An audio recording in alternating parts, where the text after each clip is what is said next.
भगवान जब अंतर्हित हो गए तो ध्रुव जी को बड़ा पश्चाताप हुआ। क्या पश्चाताप हुआ? बोले ध्रुव जी सोचने लगे, देखो मेरे दुर्भाग्य को। अहो बत ममानात्म्यम मंदभाग्यस्य पश्यत। मेरा मंदभाग्य देखो, मेरा दुर्भाग्य देखो। भवच्छिदः पादमूलम गत्वा याचे यदंतवत्। भगवान के चरणों में आकर के भी मैंने भगवान से क्या मांगा? क्या मांगा? बोले यदंतवत्, जो नाशवान है वो मैंने मांगा। अविनाशी परमात्मा से मैंने नाशवान वस्तुएं मांगी। ये मेरा अविवेक है, मेरा ज्ञान है। और ये ध्रुव जी कह रहे हैं। इसलिए ध्रुव जी के इस अनुभव को हमें भी अपने जीवन में उतारना चाहिए। हम भी यही करते हैं, पूजा तो अविनाशी की करते हैं, लेकिन उस अविनाशी परमात्मा की पूजा करके मांगते क्या है? बोले नाशवान वस्तु। धन दे दो, वस्तु दे दो, ये कर दो, वो कर दो। जो कुछ मांगोगे वो सब नाशवान है, एक दिन सब नष्ट हो जाएगा। साधन तो मैंने बहुत उत्तम बनाया, लेकिन हमारा साध्य हीन था। साधन उत्तम कोटि का हो और साध्य हमारा निम्न कोटि का हो तो यह बुद्धिमत्ता नहीं मानी जाती। सोना दे करके हम मट्टी ले लें, सोना को साधन बनावे और लें क्या? बोले मट्टी। उसी प्रकार से भगवान को साधन बना करके मांगा क्या? बोले संसार की तुच्छ वस्तुएं जो नाशवान है। और ऐसा करने पर जब ध्रुव जी को पश्चाताप हो सकता है तो हमको आपको भी पश्चाताप होगा, आज नहीं तो कल। जिस दिन ये ज्ञान हो जाएगा उस दिन हमको आपको भी पश्चाताप करना ही पड़ेगा। ध्रुव जी कहते हैं, प्रसाद्य जगदात्मानम तपसा दुष्प्रसादनम। जो जगत की आत्मा है ऐसे भगवान को मैंने प्रसन्न कर लिया। दुष्प्रसादनम, जिनको प्रसन्न करना इतना सरल नहीं है। और फिर भवच्छिदमयाचे हम, जो भव बंधन को मिटाने वाले हैं, जिनका नाम भवच्छिद है। भगवान का एक नाम है भवच्छिद। भवच्छिद माने भव माने संसार और छिद माने छेदन करने वाले, जो संसार बंधन को मिटा देते हैं, इसलिए भगवान का नाम भवच्छिद है। ऐसे भवच्छिद परमात्मा के सन्निकट पहुंचकर मैंने क्या मांगा? बोले भवम, संसार मांगा।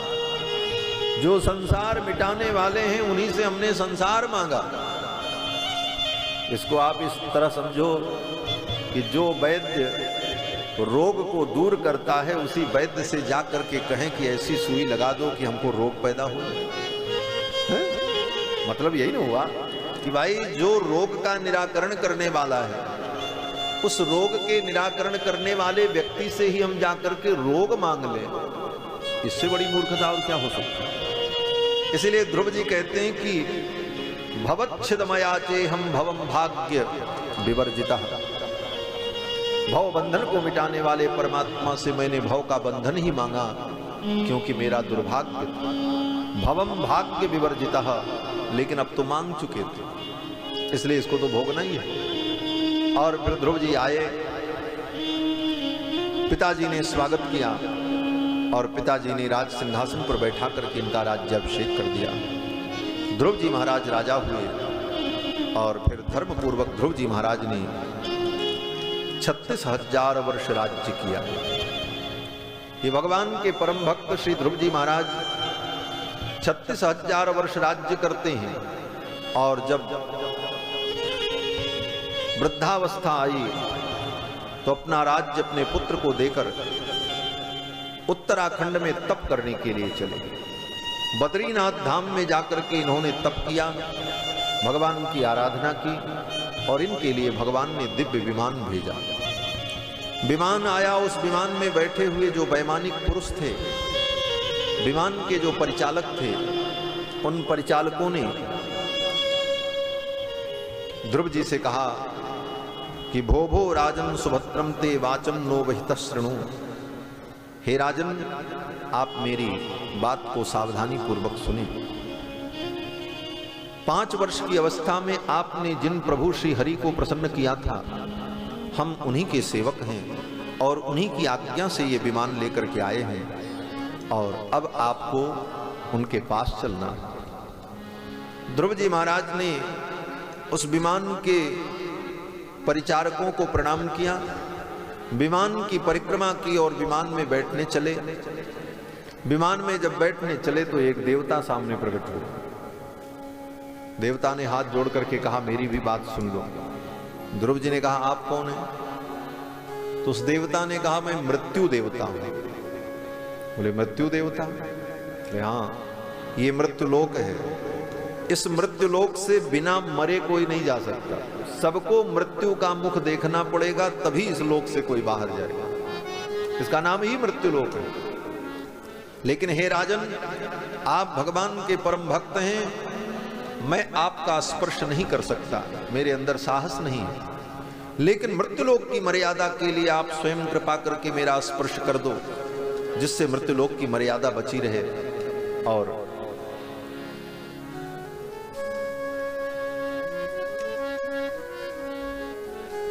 बोलो श्री सीतारामचंद्र भगवान की जय। जय सीताराम। भज राधे राधे गोविंद गोविंद राधे। भज राधे राधे गोविंद गोविंद राधे। भज राधे राधे गोविंद गोविंद राधे। भज राधे राधे गोविंद गोविंद राधे। भज राधे राधे गोविंद गोविंद राधे। भज राधे राधे गोविंद गोविंद राधे। गोविंद राधे गोपाल राधे। गोविंद राधे गोपाल राधे। गोविंद राधे गोपाल राधे। गोविंद राधे गोपाल राधे। राधे राधे गोविंद गोविंद राधे। भज राधे राधे गोविंद गोविंद राधे। भज राधे राधे गोविंद गोविंद राधे। भज राधे राधे गोविंद गोविंद राधे। राधे राधे गोविंद गोविंद राधे। भज राधे राधे गोविंद गोविंद राधे। गोविंद राधे गोपाल राधे। गोविंद राधे गोपाल राधे। गोविंद राधे गोपाल राधे। गोविंद राधे गोपाल राधे। भज राधे राधे गोविंद गोविंद राधे। भज राधे राधे गोविंद गोविंद राधे। भज राधे राधे गोविंद गोविंद राधे।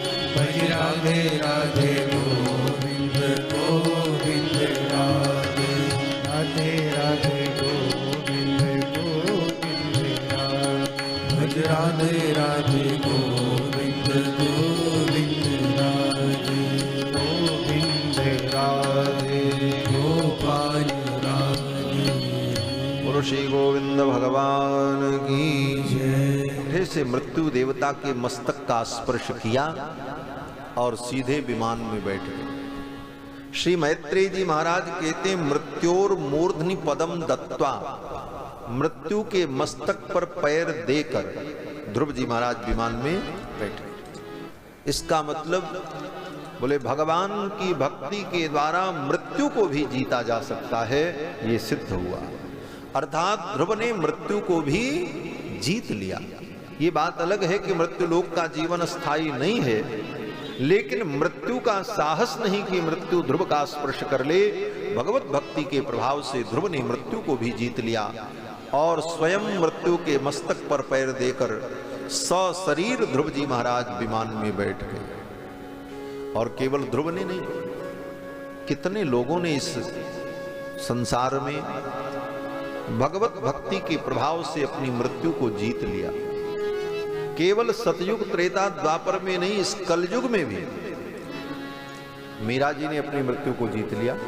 मीरा का शरीर किसी को नहीं मिला कि कोई उनका दाह संस्कार कर सके। मीरा जी गई और द्वारकापुरी में भगवान गिरधर गोपाल द्वारकाधीश भगवान का दर्शन करने के लिए दौड़ी और जाकर के भगवान के विग्रह से लिपट गई और भगवान में ही समा गई, सायुज्य को प्राप्त किया। मृत्यु ने उनका स्पर्श नहीं किया। भगवान के भक्त श्री कबीरदास जी महाराज, कबीर का भी शरीर किसी को नहीं मिला। कबीरदास जी महाराज समाधि में बैठे और वो सशरीर भगवत धाम चले गए। जहां पर उन्होंने शरीर छोड़ा, अर्थात जहां से भगवत धाम वो गए, वहां पर केवल 2 फूल पड़े थे बस। एक फूल हिंदुओं ने ले लिया और एक फूल मुस्लिमों ने ले लिया। दोनों उनको मानते थे। दोनों ने ले जाकर के अपने अपने हिसाब से, एक ने मजार बनाई, एक ने समाधि बनाई। आज भी मगहर में अगल बगल ही एक तरफ मजार बनी है, एक तरफ समाधि बनी है। एक की देखरेख हिंदू करते हैं, एक की देखरेख मुस्लिम लोग करते हैं, लेकिन कबीरदास जी का शरीर किसी को नहीं मिला, केवल फूल मिले। तो मृत्यु को आज भी जीता जा सकता है।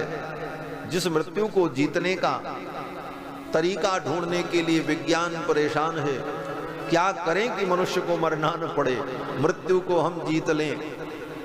बोले उसका यही विज्ञान है कि सबके मूल कारण जो भगवान हैं उनको जान लो। एकेन विज्ञानेन सर्वम विज्ञातम भवति।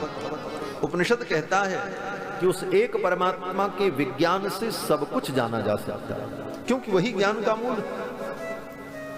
और बाकी सब कुछ जानते जानते तुम्हारी जान चली जाएगी, फिर भी जान नहीं पाओगे। कितना जानोगे?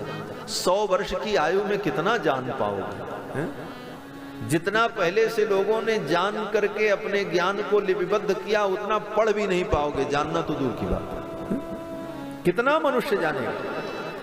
और जो जानने का प्रयास चल रहा है, मंगल पर क्या है, शनि ग्रह पर क्या है, ब्रह्मांड में क्या, बोले सब जाते जाते जानते जानते अभी अरबों खरबों वर्ष लगेगा, फिर भी पूरे ब्रह्मांड का ज्ञान किसी को नहीं हो सकता। बोले तब, बोले एक को केवल जान लो। बोले किसको? बोले ये सारा ब्रह्मांड जिसके अंदर विद्यमान है। वो कौन है? बोले भगवान है। इसीलिए वेदों ने कहा एकेन विज्ञानेन सर्वम विज्ञातम भवति।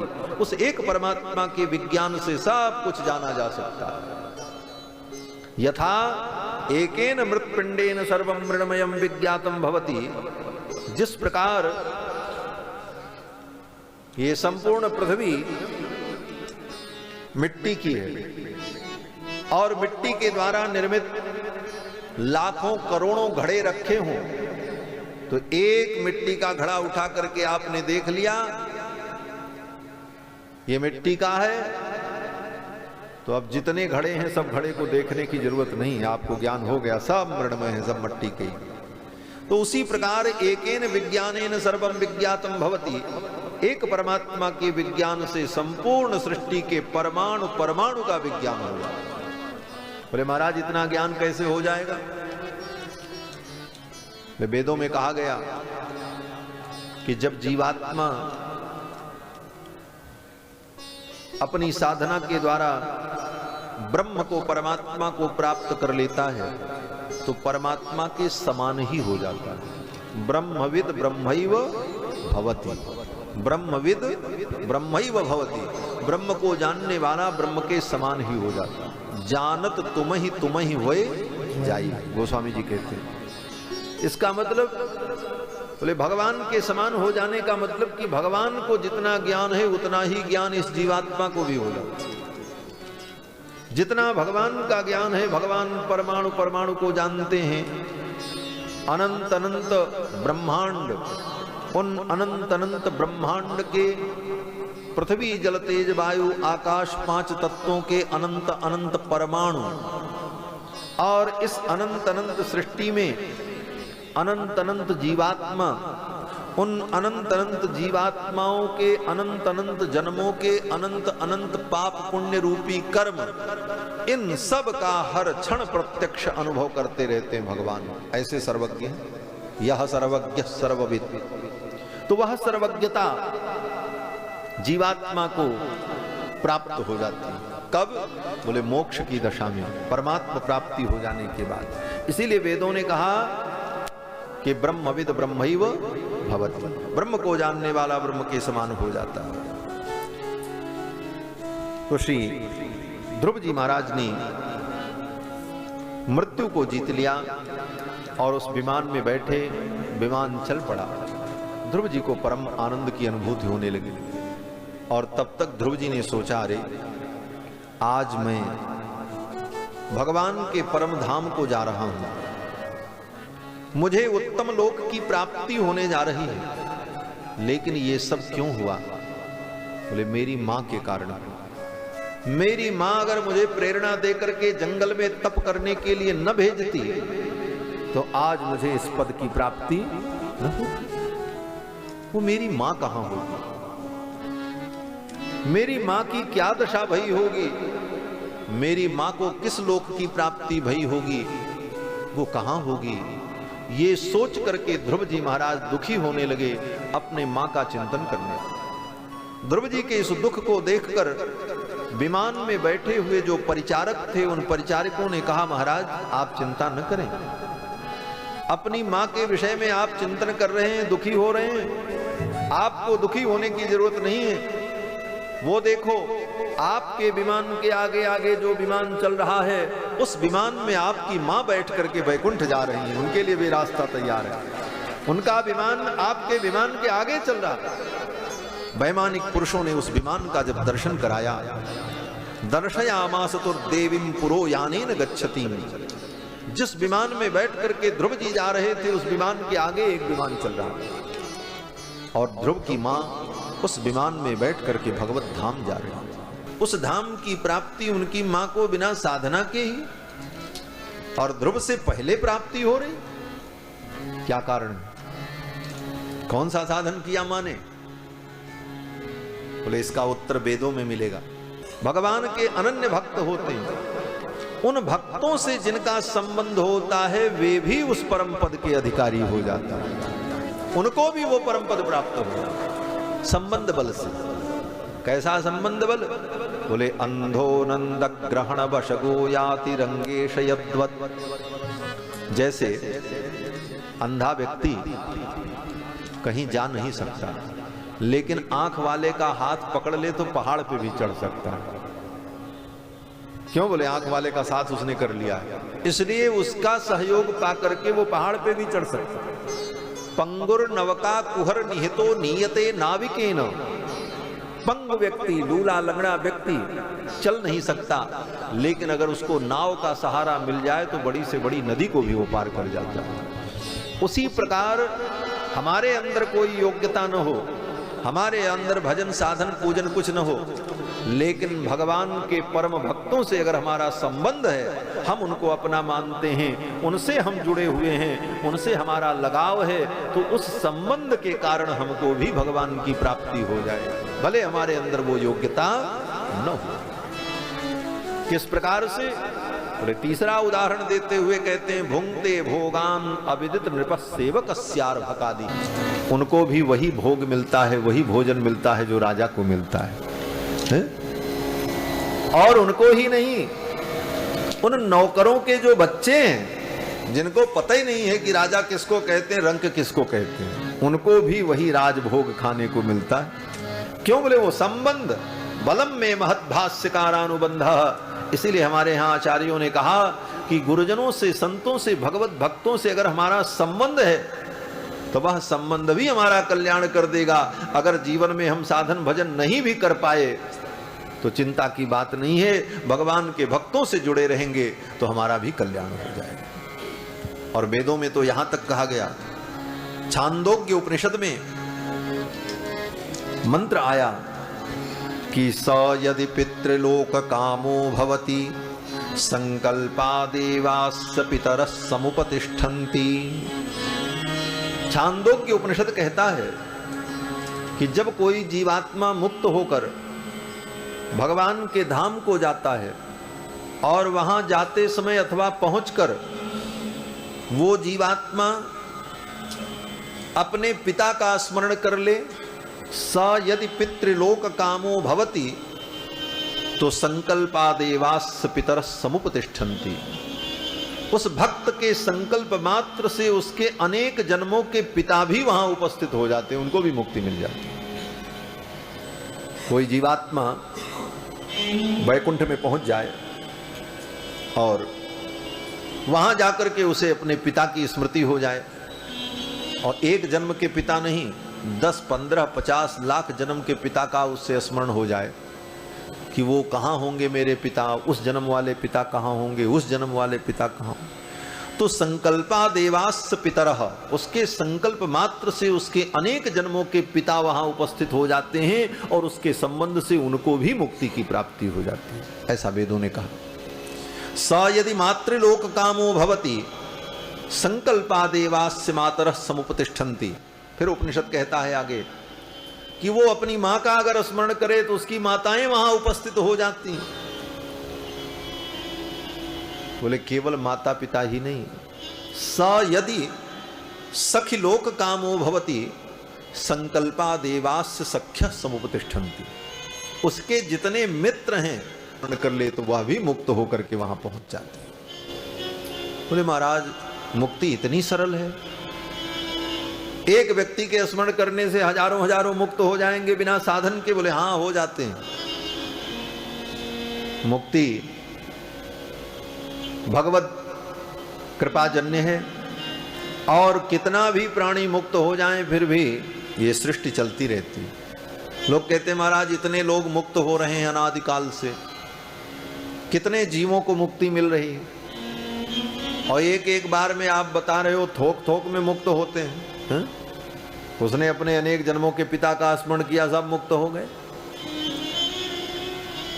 तो इतने इतने जीवों को जब मुक्ति मिल रही है तो अब तक तो सृष्टि समाप्त हो जानी चाहिए थी, सब मुक्त हो जाते। बोले समाप्त क्यों नहीं हुई? बोले कभी समाप्त नहीं होगी। कारण बोले जीव की संख्या कितनी है? बोले अनंत है। और अनंत संख्या का मतलब क्या होता है? बोले अनंत संख्या सदा अनंत ही रहती है। अर्थात जैसे गणित के 4 सिद्धांत हैं, गुणा भाग और जोड़ना घटाना, 4 प्रक्रिया होती गणित में, और संख्याओं को संख्याओं से जोड़ा घटाया जाता है, गुणा भाग किया जाता है। तो संख्या में अंतिम संख्या जो होती है उसको अनंत संख्या कहते हैं। तो अनंत संख्या में गणित की कोई भी प्रक्रिया अगर की जाए तो उसका परिणाम क्या होगा? बोले अनंत ही होगा। कल्पना करो कि अनंत संख्या को अनंत संख्या से गुणा कर दें तो गुणनफल क्या होगा? बोले अनंत। अनंत संख्या से अनंत संख्या को घटा देंगे फिर भी क्या बचेगा? अनंत। अनंत को अनंत से विभाजित करने पर भी अनंत ही आएगा। तो ये जीव भी अनंत है। अनंत होने के कारण अनंत काल से अनंत काल तक अनंत अनंत जीव मुक्त होते रहेंगे, फिर भी अनंत अनंत जीवों के द्वारा अनंत अनंत सृष्टि चलती रहेगी। ये अनंत का सिद्धांत है। ये सृष्टि भी नहीं खत्म होगी क्योंकि ये भगवान की लीला विभूति है। तो इस प्रकार से मुक्ति का वर्णन किया। ध्रुव जी महाराज भगवत धाम को प्राप्त हो गए, उनकी मां को भी मुक्ति की प्राप्ति हुई। इस कथा के बाद श्री सुखदेव जी महाराज ने राजा परीक्षित को इन्हीं के वंश में उत्पन्न होने वाले राजा अंग का चरित्र सुनाया। अंग नाम के एक बड़े प्रतापी राजा हुए, बड़े धर्मात्मा थे। लेकिन महाराज अंग का बेटा जो था उसका नाम बेन। ये बेन बड़ा पापी। बेन के पाप के कारण महाराज अंग बड़े दुखी हुए और अंत में महाराज अंग ने निर्णय किया कि अब मैं सब कुछ छोड़ करके जंगल चला जाऊं। अपने पुत्र के आचरण से असंतुष्ट होकर अर्धरात्रि में बिना किसी को बताए अपना राज्य पाठ सब कुछ छोड़ करके महाराज अंग जंगल में चले। जाते जाते महाराज अंग ने एक बात कही महाराज अंग ने कहा, कदपत्यम वरम मन्ये सदपत्यात् छुचाम पदात्। मेरा बेटा कुपुत्र हो गया, नालायक हो गया, और इसको भी मैं भगवान की कृपा मानता हूं। बड़ी गंभीर बात है। महाराज अंग कहते हैं कि मेरा बेटा नालायक हो गया, यह भी भगवान की बहुत बड़ी कृपा है। बोले इसमें क्या कृपा है? महाराज अंग कहते हैं कि मेरे नालायक बेटे ने मेरे मन को भगवान के चरणों में लगा दिया। अगर मेरा बेटा बहुत लायक होता तो मेरा मन उसी में लगा रहता, मेरा मन भगवान की ओर न जाता। लेकिन मेरे नालायक पुत्र ने मेरे मन को संसार से हटा करके भगवान के चरणों में लगा दिया, इसलिए इसको भी मैं भगवान की कृपा ही मानता हूं। भगवान ने बड़ी कृपा की जो मेरे पुत्र को नालायक बना दिया। अर्थात ऐसी विपरीत परिस्थिति में भी सकारात्मक चिंतन करना यही भक्त का स्वरूप है। जीवन में विपत्ति आवे, दुख आवे, तो उसमें भी भगवान की कृपा का अनुभव करो। कुछ भी है वो भगवान की कृपा है। इसलिए भक्तों ने कहा कि विपत्ति नहीं रघुवर की दाया, और भोग भोगाय छुड़ावत माया। भक्तों का यही अनुभव है कि अगर विपत्ति आती है तो भक्त यही अनुभव करते हैं, ये विपत्ति नहीं है, ये भगवान की दया है। बोले ये कैसी दया है? बोले भोग भोगाय छुड़ावत माया। भगवान भोग को भोगा करके माया से निवृत्ति दिला रहे हैं, माया से छुटकारा दिला रहे हैं, तो उसमें भी ऐसा सोच लेना चाहिए। महाराज अंग ने ऐसा ही चिंतन किया, सब कुछ छोड़ करके जंगल में चले गए। अंग के चले जाने के बाद ब्राह्मणों ने राजा अंग के पुत्र बेन को राजा बना दिया। बेन जब राजा बना, सिंहासन पर बैठा, तो राजगद्दी पर बैठते ही बेन ने घोषणा कर दी, ये सब बंद करो। न यष्टव्यम न दातव्यम, न कोई दान करेगा न कोई यज्ञ करेगा। न यष्टव्यम न दातव्यम न होतव्यम द्विजाः क्वचित इति निवारयत धर्मम भेरी घोषेण सर्वसा। नगाड़ा बजवा करके, डुग्गी पिटवा करके राजा बेन ने घोषणा कर दी कि ये सब धर्म कर्म बंद करो। न कोई यज्ञ करेगा, न दान करेगा, न हवन करेगा, ये सब बंद। बोले महाराज ऐसा क्यों? राजा बेन ने कहा, हमारा राज्य धर्मनिरपेक्ष राज्य होगा, हमारे राज्य में धर्म का कोई स्थान नहीं होगा, ये सब बंद करो। ये सब फालतू फंड की बातें मेरे राज्य में नहीं होंगी। देखो, धर्म अधर्म सब के बीज अनादि है। आज अगर कोई कुछ कर रहा है तो नया नहीं कर रहा है, पहले भी हो चुका है, सब अनादि है। यही अनादित्व का सिद्धांत है हमारा, सब कुछ अनादि। नया कोई कुछ कर ही नहीं सकता, सब के सूत्र पहले से विद्यमान हैं। तो राजा बेन ने कहा, मेरे राज्य में धर्म का कोई स्थान नहीं होगा, ये सब बंद करो। ब्राह्मणों ने कहा, महाराज अनादिकाल से ये सब होता आया है, आप इसे क्यों बंद करवा रहे हैं?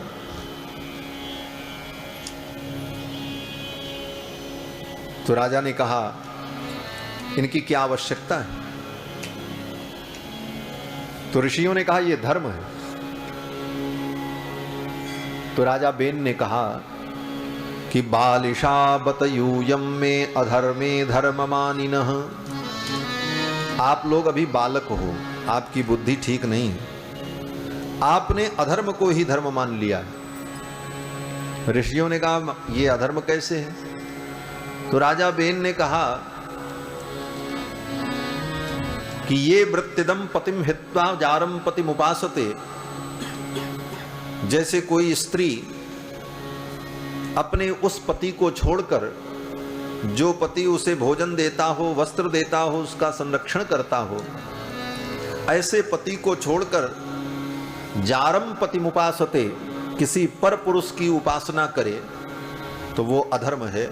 उसी प्रकार से तुम लोग मुझे छोड़कर किस भगवान की आराधना करने में लगे हो? मैं तुम्हारा भगवान हूं, क्योंकि मैं जगतपति हूं, मैं पृथ्वी का राजा हूं। बालिशा बतयूयम में अधर्मे धर्म मानिनः। तुम लोगों ने अधर्म को ही धर्म मान लिया, यही धर्म है।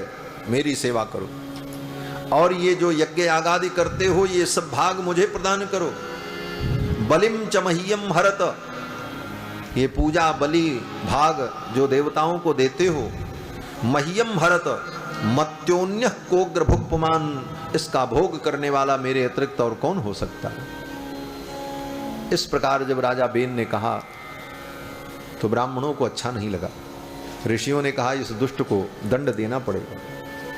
और ऋषियों ने क्या किया, बोले इत्थम व्यवसिता मन्युम ऋषयो रूढ़मन्यवः निजघ्नुर्हुंकृतैर्वेनम हतमच्युत निंदया। राजा बेन सिंहासन पर बैठा था, ऋषियों ने हुंकार किया और डांटा, मूर्ख कहीं के, तुम इस सनातन सिद्धांत की अवहेलना कर रहे हो। ऋषियों ने हुंकार करके जब डांटा तो राजा बेन अपने सिंहासन से नीचे गिर पड़ा और नीचे गिरते ही उसकी मृत्यु हो गई। हतम अच्युत निंदया, भगवान अच्युत की निंदा करने के कारण, धर्म की निंदा करने के कारण उसका विनाश हो गया। राजा बेन जब मर गया तो ऋषियों ने विचार किया अब किसको राजा बनावे, इसका तो कोई बेटा भी नहीं, और राजा के बिना राज्य अराजक हो जाता है। अनायका विनश्यन्ति और नश्यन्ति बहुनायका, सिद्धांत है। जिस राष्ट्र का कोई नायक नहीं होता वो राष्ट्र नष्ट हो जाता है, और जिस राष्ट्र के बहुत नायक होते हैं वह राष्ट्र भी नष्ट हो जाता है। लोकतंत्र में यही है, अनेक नायक होने के कारण राष्ट्र और नाश के कगार पर जाता है कि बोले सबई करता धरता बने रहते हैं, हम ही देश चलाएंगे। तो बहुनायकत्व भी विनाश का हेतु होता है। अनायका विनश्यन्ति नश्यन्ति बहुनायका। इसलिए ऋषियों ने विचार किया किसको राजा बनावें, इसका तो कोई बेटा भी नहीं। तो ऋषियों ने कहा इसके शरीर का मंथन करो। राजा बेन के शरीर का ऋषियों ने मंथन किया, यज्ञ मंडप में रखकर मंत्रोच्चार पूर्वक राजा बेन के मृत शरीर में उसकी जंघाओं पर मथानी को रख करके मंथन किया, और उस मंथन से एक पुरुष प्रकट हुआ। तत्रासीद बाहुको नरः, छोटा सा पुरुष प्रकट हुआ, काले रंग का। काक कृष्णो अति हरस्वांगो हरस्व बाहुर महाहनु, काले रंग का, छोटा सा, छोटे छोटे हाथ, छोटे छोटे पैर, और महाहनु, उसकी ये ठुड्ढी हनु बाहर निकली हुई थी। ऋषियों ने कहा बैठ जाओ। निशीदेत्यब्रुवस्तात, ऋषियों ने कहा निशीद बैठ जाओ। आज्ञा मान करके वो बैठ गया। तो निशीद कहने पर वो बैठ गया, इसलिए ऋषियों ने उसका नाम रख दिया निषाद। वहीं से निषाद नाम की जाति उत्पन्न हुई। निषीदेत्यब्रुवस्तात निषादस्ततो भवत, वही पुरुष आदि पुरुष है निषाद, जिससे निषाद प्रजातियां उत्पन्न। ऋषियों ने कहा ये निषाद जो उत्पन्न हुआ इसको जंगल का राजा बना दो। राजा के क्षेत्र में जंगल भी आता है, जंगल और नगर दोनों राजा के ही अधीन होते। तो ऋषियों ने कहा कि जंगल का राजा इसे बना दो। तो निषाद को जंगल का राजा बना दिया। और नगर का राजा किसको बनाया जाए, तो फिर ऋषियों ने राजा बेन के शरीर का मंथन किया, लेकिन इस बार राजा की भुजाओं का मंथन किया। राजा बेन की भुजा पर मथानी को रखकर ऋषियों ने जब मंथन किया तो बाहुभ्याम मध्यमानाभ्याम मिथुनम समपद्यत, भुजाओं का मंथन करने पर राजा बेन की भुजा से एक जोड़ा प्रकट हुआ, एक कपल प्रकट हुआ, मिथुनम समपद्यत। और वो जोड़ा कौन, बोले एक पुरुष एक स्त्री। और वो पुरुष कोई साधारण पुरुष नहीं, अपितु भगवान नारायण का ही अवतार हो गया राजा बेन की भुजाओं से। भगवान नारायण ही पृथु के रूप में प्रकट हुए और स्त्री के रूप में लक्ष्मी अर्ची देवी प्रकट हुई राजा बेन की भुजाओं से। और उन्हीं महाराज पृथु को और अर्ची देवी को ब्राह्मणों ने सिंहासन पर बैठा करके राजा बना दिया। राजा बेन के शरीर से भगवान का अवतार हुआ। राजा बेन तो पापी था। राजा बेन ने सारे पाप किए, अधर्म किए, और ऐसे पापात्मा बेन के शरीर से भगवान का अवतार, पृथु का अवतार। बोले हाँ। बोले ऐसा कैसे संभव हुआ? बोले इसीलिए ऋषियों ने पहले ही राजा बेन के शरीर को मंथन करके राजा के शरीर में जो पहले से विद्यमान कलमश था, उस कलमश को निषाद के रूप में पहले ही प्रकट कर दिया। कार्बन सब पहले ही निकल गया। जब राजा बेन का शरीर शुद्ध हो गया, परिशुद्ध हो गया, तब राजा बेन के शरीर का मंथन करने पर राजा बेन की भुजाओं से भगवान की भुवन पालिनी कला का प्रादुर्भाव हुआ। मैत्रेय जी महाराज कहते हैं, एष विष्णोर भगवतः कला भुवन पालिनी इयं च लक्ष्म्याः संभूति ही पुरुषस्यान पायिनी। भगवान पृथु और अर्ची देवी का प्रादुर्भाव हुआ, और इन दोनों को ब्राह्मणों ने सिंहासन पर बैठा करके इनका राज्याभिषेक कर दिया, और भगवान पृथु राजा हुए। पृथु जब राजा हुए उस समय ये धरती बड़ी ऊबड़ खाबड़ थी। सृष्टि के प्रारंभ का काल था। ये पृथ्वी बड़ी ऊबड़ खाबड़ थी। न कहीं गाड़ी चल सकती थी, न रथ चल सकता था, न कहीं घर लोग बना सकते थे, न खेती करने लायक भूमि थी। कहीं बड़े बड़े टीले, कहीं बहुत बड़े बड़े गड्ढे, जंगल। तो भगवान पृथु ने प्रजा को सुखी करने के लिए, प्रजा को सुखपूर्वक पृथ्वी पर निवास करने के लिए इस पृथ्वी को व्यवस्थित किया। महाराज पृथु ने इस धरती को बराबर किया अपने रथ के द्वारा, इसीलिए इसका नाम पृथ्वी पड़ा है। इस धरती को पृथ्वी क्यों कहते हैं? बोले पृथुना विस्तारिता, पृथु ने इसका विस्तार किया है, इसलिए इसका नाम पृथ्वी है। इस पृथ्वी शब्द में भगवान के 24 अवतार में पृथु अवतार जो है, उस अवतार की कथा छिपी हुई। पृथ्वी शब्द के अर्थ का चिंतन करो तो पृथु भगवान के अवतार का पूरा चरित्र दिमाग में आ जाएगा। यही हमारे ऋषियों की कला थी महाराज। शब्दों में ही इतिहास गुम्फित किया, कागज में और ताम्र पत्रों पर नहीं। इसीलिए आज तक हमारा इतिहास नष्ट नहीं हुआ। कितनी पोथी जलाई गई, विदेशियों ने कितनी पोथियां जला दी, कितने ग्रंथ नष्ट किए, फिर भी हमारे इतिहास को मिटा नहीं पाए। कारण बोले हमारे इतिहासकारों ने, महर्षियों ने पत्थरों पर और कागजों पर इतिहास नहीं लिखा, शब्दों में ही सारा इतिहास गुम्फित कर दिया है। एक एक शब्द में बड़ी बड़ी कहानियां, बड़े बड़े शब्द निहित हैं, इतिहास निहित है। केवल उस परंपरा को हम सुनते रहें तब भी हमारा इतिहास सुरक्षित रहेगा। इसीलिए आज भी हमारे यहाँ सुनने और सुनाने की परंपरा चलती है। आज अगर भागवत की पोथी या रामायण की पोथी दुनिया से गायब हो जाए तो क्या राम कथा और भागवत कथा खत्म हो जाएगी? सबको याद है, सुनने सुनाने की परंपरा अनादिकाल से चलती आ रही। तो पृथ्वी शब्द का यही अर्थ है कि पृथु ने जिसको विस्तृत किया, विस्तार किया, इसलिए इसका नाम पृथ्वी पड़ा। महाराज पृथु राजा हुए, और महाराज पृथु ने देखा तो प्रजा बड़ी दुखी थी। कारण बोले प्रजा के पास खाने के लिए नहीं था, सब दुखी थे। प्रजा दुखी थी, देवता भी दुखी थे, ऋषि गंधर्व सब पीड़ित थे। तो पृथु भगवान की तो सभी प्रजा है। देवता, मनुष्य, यक्ष, किन्नर, राक्षस, ये सब भगवान की ही प्रजा है। तो भगवान ने पृथ्वी से कहा कि पृथ्वी, सबको रस देने वाली तुम हो। पृथ्वी का एक नाम है रसा। पृथ्वी को कहते हैं रसा, क्योंकि सारा रस इसी में है। जितना रस हम लोग लेते हैं, जो भी खाते हैं, स्वाद लेते हैं, वो सब आता कहाँ से? बोले सब पृथ्वी से ही तो आता है। चाहे गेहूं का स्वाद हो, चाहे चावल का स्वाद हो, आम का हो, इमली का हो, खट्टा मीठा नमक, तो सब स्वाद जितने रस हैं सब पृथ्वी से ही तो प्रकट होते हैं। वायु में कोई रस है नहीं, आकाश में कोई रस है नहीं, अग्नि तत्व में कोई रस है नहीं, तो बचा क्या? बोले पृथ्वी और पानी। और पृथ्वी पानी, इसी में दो में रस है और दोनों एक साथ है। पृथ्वी में पानी है और पानी में पृथ्वी।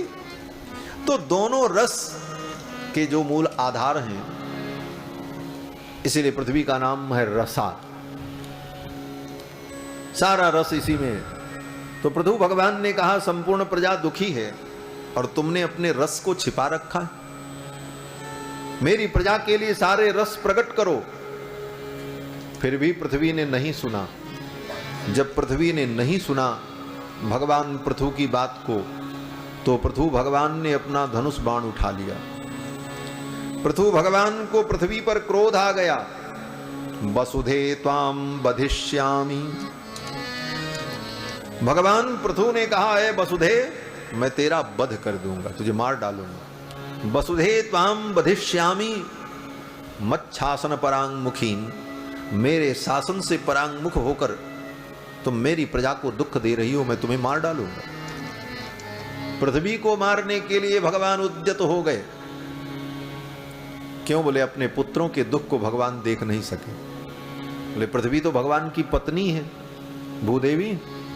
बोले अपनी पत्नी पर नाराज हो गए। बोले हाँ, कभी कभी ऐसा होता है। पत्नी बहुत प्यारी होती है, लेकिन बच्चे को खाना न दे तो बाप कहते हैं अरे क्या कर रही हो, हम इतना मेहनत से कमाते हैं, हमारा बच्चा भूखा रहे, खाना नहीं दोगी तो तुमको घर से भगा देंगे। तो बच्चे के प्रति प्रेम होने के कारण जैसे पिता अपनी पत्नी को, उस बच्चे की मां को डांटता है, ताड़ित करता है, शासन करता है, उसी प्रकार भगवान भूदेवी को डांटने लगे। भगवान ने कहा वसुधे त्वाम बधिष्यामि मच्छासन परांगमुखीम। मेरे शासन से तुम परांगमुख हो रही हो, मैं तुम्हें मार दूंगा, तुम्हारा वध कर दूंगा। तो पृथ्वी ने भी कहा आप इतने नाराज हो रहे हो, आप मुझे मार दोगे, मैं जान रही हूं आप समर्थ हो, आपके लिए असंभव नहीं है। लेकिन आपने ये सोचा कि जब पृथ्वी को मार दोगे, हमें आप मार दोगे, तो ये आपकी प्रजा कहां रहेगी? ये जिस प्रजा के लिए आप इतने परेशान हो, ये प्रजा कहां रहेगी? जैसे कोई बाप, कोई पिता अपनी पत्नी को डांटने लग जाए कि तुम मेरे बच्चे को भोजन नहीं दे रही हो, तुम निकल जाओ मेरे घर से, भाग जाओ। तो पत्नी कहेगी मैं चली जाऊंगी, तो ये रोटी बना के कौन खिलाएगा तुमको और तुम्हारे बेटे को? यही नहीं जवाब देगी। तो पृथ्वी ने भी यही जवाब दिया, आप मुझे मार दोगे तो आप कहां रहोगे, आपके बेटे कहां रहेंगे? तो भगवान बड़े गुस्से में थे। भगवान ने कहा आत्मयोग बले नेमाम धारयिष्यामि हम प्रजाः। मैं अपने आत्मयोग के द्वारा, अपने बल के द्वारा मैं दूसरी पृथ्वी बना लूंगा, दूसरी पृथ्वी प्रकट कर लूंगा, लेकिन तुम्हें मैं दंड दूंगा। बोले जैसे पत्नी ज्यादा जब आप सवाल करे कि रोटी कौन बना के देगा, तो पति कहेगा जाओ हम दूसरी ले आएंगे। तब बोले उस स्थिति में क्या होगा? बोले तब पत्नी को चुप होना पड़ेगा, भाई गड़बड़ हो जाएगा, हम गए तो दूसरी आ जाएगी, इसलिए जाना ठीक नहीं। पृथ्वी ने कहा महाराज ऐसा मत करो, आप मुझे मत मारो, हम तो आपके बच्चों के लिए सब करने को तैयार हैं। आत्मयोग बले नेमाम धारयिष्यामि हम प्रजाः। फिर तो पृथ्वी ने कहा कि ठीक है, आप अपनी प्रजा को बुलाओ और जो चाहिए मुझसे दोहन कर लो, मैं गाय बन करके प्रकट हो जाती हूं। तो पृथ्वी गाय बन करके प्रकट हो गई। पृथ्वी गाय के रूप में प्रकट हो गई और भगवान से कहा कि जिसको जो चाहिए मेरा दोहन कर लो। फिर तो भगवान ने संपूर्ण प्रजा को आज्ञा दी।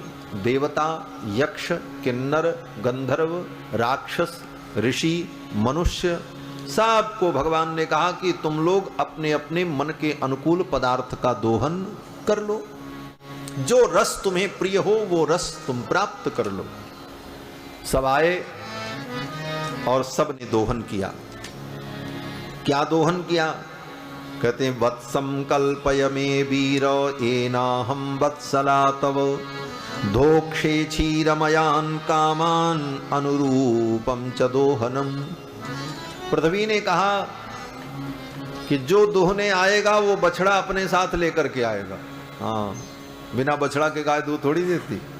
पृथ्वी ने कहा वत्सला तव एनाहम, जब बछड़ा होगा तभी मैं वत्सला होंगी, और जब मैं वत्सला होंगी तभी मेरा दूध किसी को मिलेगा।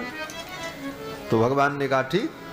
अब तो सभी आए और सबसे पहले मनुष्यों को मौका मिला। और मनुष्यों ने क्या किया? बोले वत्सम कृत्वा मनुम पाणौ उदहत सकलौषधि। ये सृष्टि के प्रारंभ की कथा है। सृष्टि के मूल की संरचना कैसे हो रही इसका वर्णन है। कहते हैं मनु को मनुष्यों ने बछड़ा बनाया। महाराज मनु को बछड़ा बना करके मनुष्य लोग आए। वत्सम कृत्वा मनुम, पृथ्वी ने कहा था कि बछड़ा भी ले आना और दूध दुहने वाला बर्तन भी ले आना, हाँ तब न दूध दुहोगे। और सबके बर्तन भिन्न भिन्न होंगे और सबके बछड़े भिन्न भिन्न होंगे और भिन्न भिन्न दोग्धा होंगे, तो भिन्न भिन्न वस्तुएं उनकी इच्छा के अनुरूप उन्हें प्राप्त होंगी। तो बंधुओं, मनु को बछड़ा जब बनाया तो वत्सम कृत्वा मनुम पाणौ, मनु जी महाराज ने हाथ में गाय का दोहन किया। मनु ने कोई पात्र नहीं लिया गाय को दोहने के लिए। मनु को बछड़ा बनाया मनुष्यों ने और अपने हाथ में ही दोहन किया। पाणौ अदुहत, और क्या दुहा? बोले भूदेवी के पयोधर से औषधि का दोहन किया। अदुहत सकलौषधि ही। औषधि माने, औषधि का मतलब हम लोग दवा समझते हैं, दवा अर्थ भी है, लेकिन औषधि का मतलब वनस्पति। चावल, गेहूं, दाल, मूंग, उड़द, ये जो खाने के अन्न हैं इन्हीं को वेदों में औषधि कहा गया। तो इन अन्नों का दोहन किया किसमें? बोले हाथ में। हाथ में दोहन का मतलब बोले तुम्हारे हाथों के अंदर क्रिया शक्ति होगी तभी इस पृथ्वी के द्वारा तुम अन्न को उत्पन्न करके जीवित रह पाओगे। तो मनुष्यों के जीवित रहने का जो रस है वो क्या है? बोले अन्न। तो मनुष्यों ने अन्न का दोहन किया भूदेवी के द्वारा। और इसके बाद ऋषियों का नंबर आया। तो ऋषियों ने क्या किया? बोले वत्सम बृहस्पतिम कृत्वा, ऋषियों ने देवगुरु बृहस्पति को बछड़ा बनाया और पश्यत छंदोमयम शुचि, ऋषियों ने छंद का दोहन किया। छंद माने वेद, वैदिक छंदों को, मंत्रों को पृथ्वी के द्वारा दोहन करके प्राप्त किया। इसके बाद देवताओं का नंबर आया। कृत्वा वत्सम सुरगणा इंद्रम सोम मधु दुहन, देवताओं ने इंद्र को बछड़ा बनाया और भूदेवी के पयोधर से सोम रस का दोहन किया। सोम मधु दुहन, और किसमें? बोले हिरण्यमयेन पात्रेण, सोने के पात्र में देवताओं ने सोम रस का दोहन किया। ये सोम रस बड़ा पवित्र पदार्थ होता है। आजकल सोमरस का मतलब लोग शराब समझते हैं, और जो लोग इस तथ्य को नहीं जानते वो लोग बड़े धड़ल्ले से कहते हैं अरे देवता लोग भी तो सोमरस पीते थे, वेदों में लिखा है, भागवत में लिखा है। लेकिन पहले भागवत पढ़ो, वेद पढ़ो, तब समझ में आएगा सोमरस क्या है। देवताओं ने सोमरस का दोहन किया। सोमरस एक पवित्र औषधि होती है, एक वनस्पति होती है जो हिमालय में ही प्राप्त होती है, जिसका वर्णन वेदों में है। सोमो अस्माकम ब्राह्मणानाम राजा, वो सोम नाम की औषधि को ब्राह्मणों का राजा माना गया। वो ब्राह्मणों का अधिदेवता है। और उस सोम नाम की लता का, औषधि का वैशिष्ट क्या होता, विशेषता क्या होती? बोले वो चंद्रमा की लता होने के कारण चंद्रमा की कला के समान ही बढ़ती और घटती है, इसीलिए उसका नाम सोमलता है। जैसे चंद्रमा शुक्ल पक्ष में एक कला बढ़ता है, फिर द्वितीया को 2 कला, तृतीया को 3 कला, और पूर्णिमा को उसके अंदर पूर्ण कला होती है, और फिर कृष्ण पक्ष आने पर धीरे धीरे वो घटता है और अमावस्या के दिन चंद्रमा का दर्शन नहीं होता। उसी प्रकार वो सोम नाम की जो लता होती है उसमें 15 पत्ते होते हैं, 16 पत्ता नहीं होता।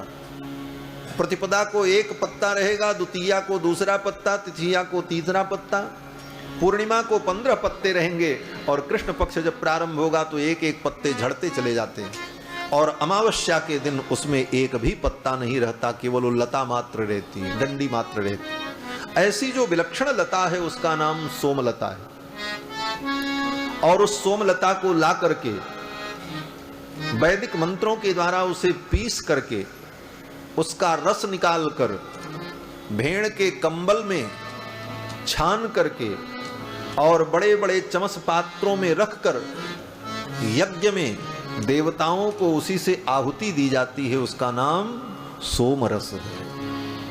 और वो सोम नाम की लता केवल सतयुग, त्रेता और द्वापर में ही उपलब्ध थी। आज कलयुग में वो लुप्त प्राय है, कहीं भी नहीं मिलती।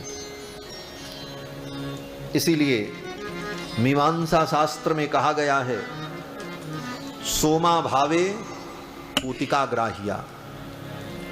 सोमलता के न मिलने पर पूतिका नाम की लता को ला करके उसी के द्वारा सोम यज्ञ का विधान कलयुग में किया जाता है। आज भी सोम यज्ञ होता है, लेकिन सोमलता उपलब्ध न होने के कारण उसका जो विकल्प है, उस विकल्प को लिया जाता है और उस विकल्प के द्वारा यज्ञ को पूर्ण किया जाता है। तो सोम बड़ा पवित्र पदार्थ है, देवताओं का पेय पदार्थ है, और सोम रस पीने वाला व्यक्ति परम पवित्र हो जाता है। जो व्यक्ति सोम यज्ञ करके उस यज्ञ अवशिष्ट सोम रस का पान करता है, वह परम पवित्र होता है। उसको सोम पीथी कहते हैं। मरने के बाद व्यक्ति पितर बनता है, और पितरों की 3 कोटियां कही गई हैं। सबसे उत्तम पितर जो होते हैं उनको सोम पीथी कहा जाता है। जो मध्यम कोटि के होते हैं उनको बरहिखद कहा जाता है, और जो 3rd क्लास के होते हैं उनको अग्निख्वात कहा जाता है। ये 3 प्रकार के पितर होते हैं। और ये 3 प्रकार के पितर बनते कैसे हैं? बोले मरने वाले ही पितर बनते हैं, जाकर के मरने के बाद पितर बनते हैं।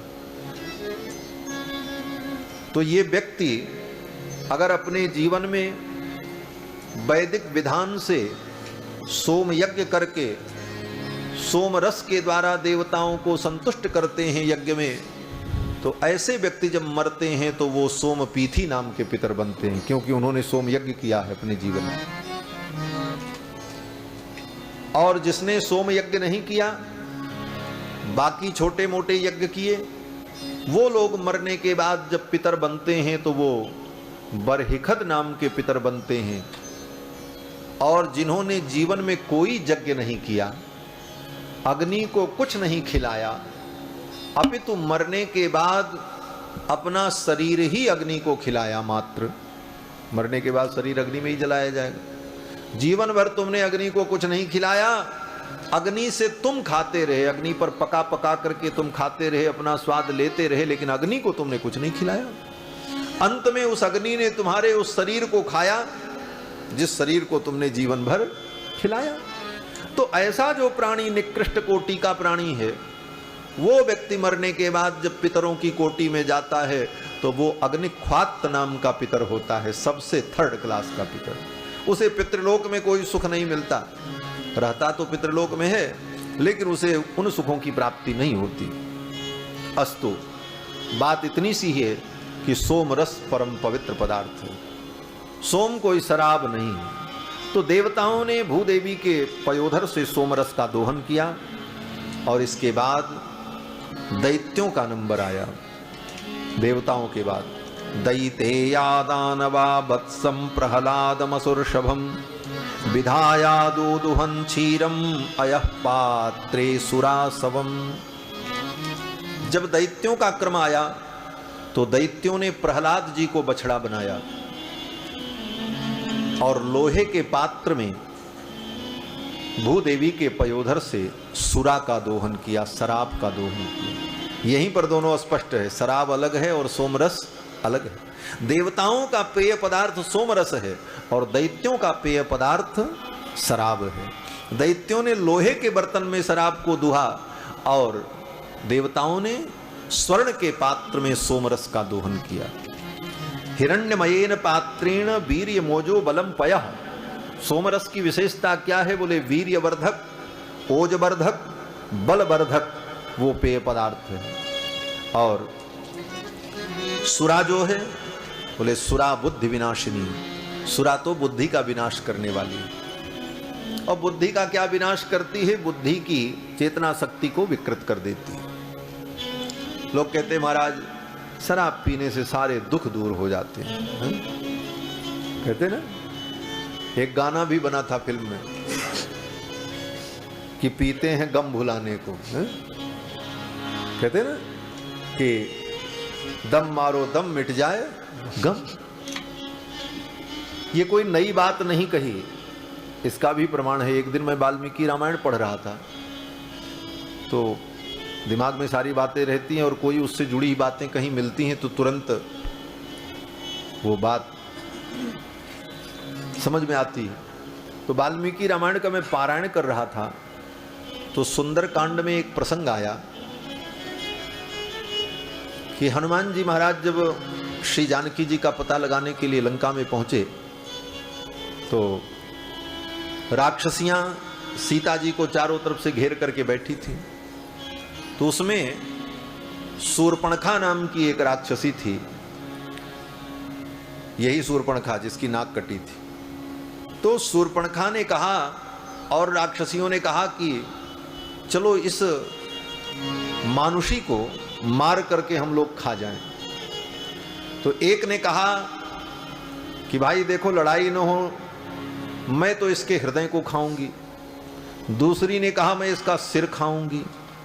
तीसरी राक्षसी ने कहा मैं इसके आंतों को खाऊंगी। बड़ा लंबा प्रसंग है वाल्मीकि रामायण में, सब राक्षसियां अपनी अपनी बात कह रही थी। तो जब शूर्पणखा का नंबर आया तो शूर्पणखा ने कहा मैं ऐसे नहीं खाऊंगी। बोले तब?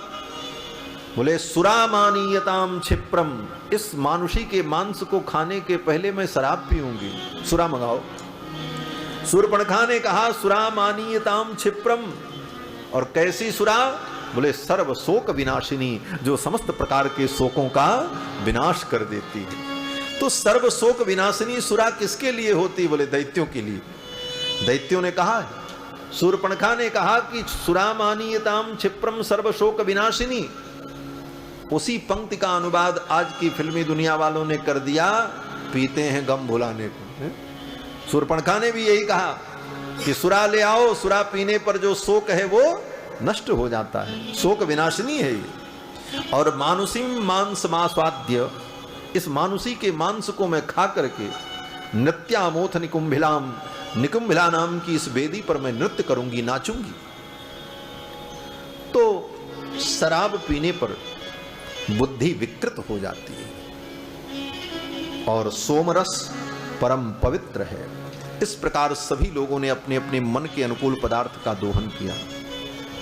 गंधर्वों का नंबर आया तो गंधर्वों ने कमल के पात्र में, कमल के पत्ते के पात्र में गंधर्वों ने मधु का दोहन किया। हनी, शहद, ये गंधर्वों का पेय पदार्थ है। गंधर्व मधु पीते हैं तो उन्होंने मधु का दोहन किया। इस प्रकार सभी लोगों ने, देवता ने, दैत्यों ने, पितरों ने, सब ने अपने अपने मन के अनुकूल पदार्थों का दोहन किया। संपूर्ण प्रजा सुखी हो गई, आनंदित हो गई। इसके बाद महाराज पृथु ने अनेक यज्ञ किया है। महाराज पृथु ने अनेक अश्वमेध यज्ञ किए। इनके अश्वमेध यज्ञ के घोड़े को इंद्र ने एक बार चुरा लिया और चुरा करके लेकर के जा रहे थे तो ऋषियों ने देख लिया। ऋषियों ने कहा देखो तुम्हारे घोड़े को इंद्र चुरा रहे हैं। तो पृथु के पुत्रों ने जाकर के युद्ध किया और इंद्र को जीत करके उस घोड़े को छुड़ा करके लाए। इसलिए पृथु महाराज के पुत्रों का नाम विजिताश्व हुआ है, जिन्होंने जीत करके अश्व को छीन करके ला करके यज्ञ को पूर्ण कराया, इसलिए इनका नाम विजिताश्व पड़ा। फिर जब यज्ञ मंडप में उस घोड़े को बांधा तो मौका पाकर के इंद्र ने फिर चुरा लिया और वेश कैसा बनाया? बोले साधु के वेश में आए। कल मैंने कथा में कहा था कि ये साधु वेश इतना पवित्र वेश है, इस वेश का आश्रय लेकर लोग अपने स्वार्थ की पूर्ति कर लेते हैं। रावण ने भी सीता हरण किया तो साधु के वेश में। इंद्र ने भी आकर के जब अश्व को चुराया तो किस वेश में आए?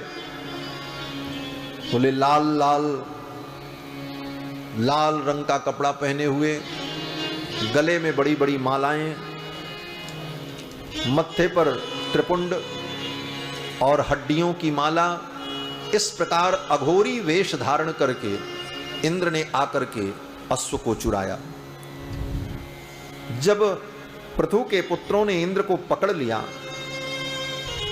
तो ऋषियों ने कहा कि इंद्र ने आज जो वेश धारण किया है और इस वेश को धारण करके इन्होंने अश्व की चोरी की है, आज से ये वेश संसार में पाखंड वेश कहलाएगा। उस वेश का नाम पाखंड वेश हो गया। यानी रूपाणी जगृहे इंद्रो, इंद्र ने जो रूप धारण किया हय जिहीर शया, घोड़े को चुराने के लिए, तानि पापस्य खंडानी लिंगम खंड मिहोच्यते, वो पाप का खंड है इसीलिए उसका नाम पाखंड हुआ है। पाखंड वेश किसे कहते हैं? लोग कहते हैं महाराज ये बड़ा पाखंडी है। तो पाखंडी किसे कहते हैं?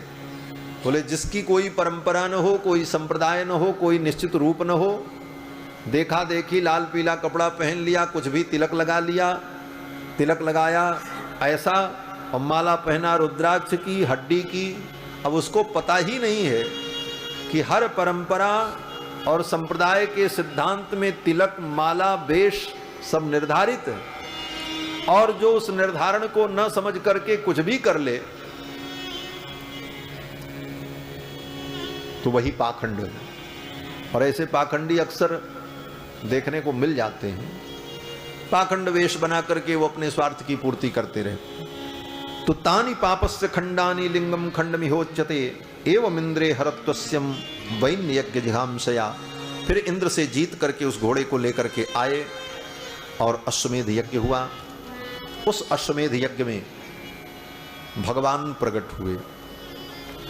भगवान नारायण अश्वमेध यज्ञ में प्रकट हो गए, पृथु जी के अश्वमेध यज्ञ में। तो भगवान ने पृथु से कहा वरदान मांगो, मैं तुम्हारे ऊपर प्रसन्न हूं, क्या चाहिए?